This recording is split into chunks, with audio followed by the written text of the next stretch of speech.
our diversity is our greatest strength. Our diversity is our greatest strength in this country. And I'm not the only one saying it.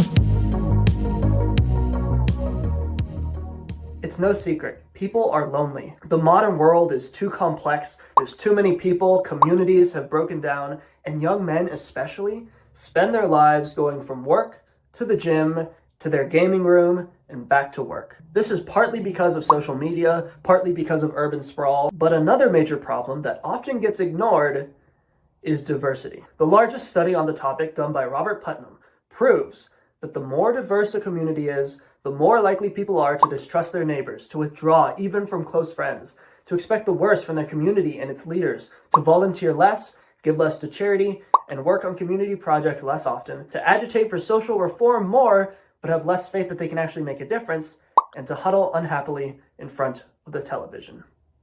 That's bleak. Now, if you're very clever, you're probably thinking, hold on, diverse communities also tend to be poor.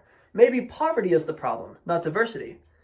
But Putnam took that into account. He's a liberal. He supports immigration. He tried every alternative explanation he could think of. But even controlling for poverty, crime rates, community size, and a dozen other things, the connection remains strong. Diversity destroys communities. That's just common sense, right? Birds of a feather flock together. We like people we can relate to. With someone from a different culture, it's harder to communicate. They might seem weird or rude. Their customs might make you uncomfortable.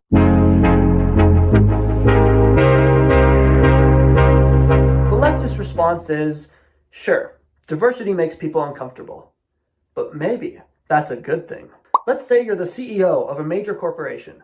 When you hire a Chinese guy, he brings a different perspective to the problem. He shakes up your cultural assumptions. He makes you think outside the box.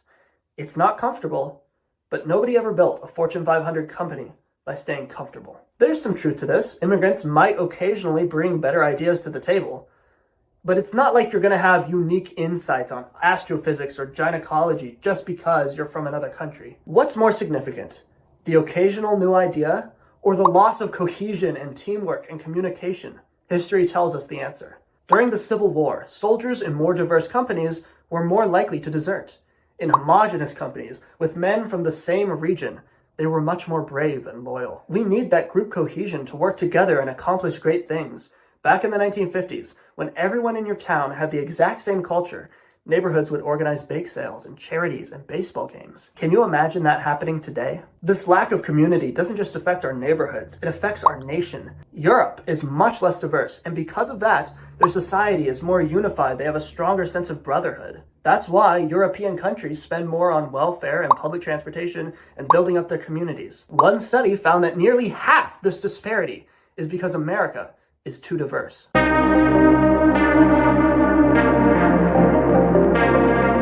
America doesn't really have racism anymore. Most people aren't going to bully you for being black, but there's still the occasional racist attack. People still make rude jokes and comments. People still have attitudes. We can try to make everyone open-minded and accepting, but that could take centuries, if it's even possible. When you meet someone with a different accent or a different religion, it's a little off-putting. There's a bit of culture shock. It's easy to make fun of them or alienate them. Even if it's not outright racism, there's this kind of, ooh, those people are different, which turns them into a spectacle, an other. That's not good for anyone.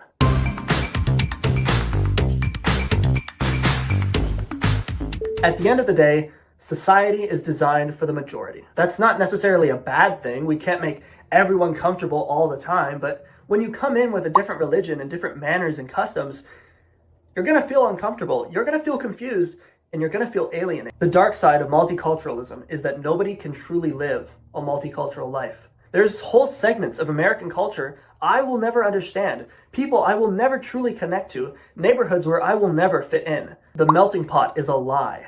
You can't just throw all these diverse people together and expect them to melt into one colorful blend.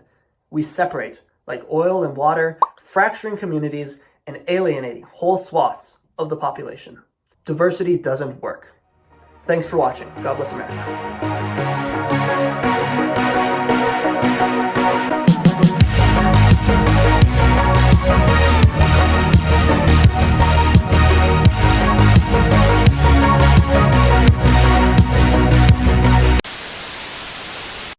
exciting times. The channel is growing. People are waking up. The masses are becoming Arthur Greenwood pilled. But we still have a long way to go. My last channel was demonetized, and they might do the exact same thing to this one. So if you like what I do and you want to help me out, if you want to help my channel grow, there are 4 things you can do. 1. Leave a comment. Just say anything, literally anything, and that will be a huge help for the algorithm. 2. Send the video to a friend. I know you have some normie friend who needs to hear this. 4. Most importantly, consider joining my Patreon. You'll get access to the Arthur Greenwood archive, where you can watch my really controversial videos that I can't put on YouTube, including my really old videos from when I was like a democratic Voshite socialist. There's even the hour-long debate I had about anarcho-capitalism. You'll also get to join our members-only Discord server, where you can talk with me and the boys about life and politics and history. It's a great time. We have weekly phone calls, and I have genuinely become really good friends with some of the guys in the server. Because we have to stick together, you know? It's rough out there. We need networks of highly disciplined, highly intelligent men. If you want to join my network, all it costs is $1 a month. That adds up to $12 a year, which is nothing. That's less than an hour of work. And in exchange, you get to be my friend forever.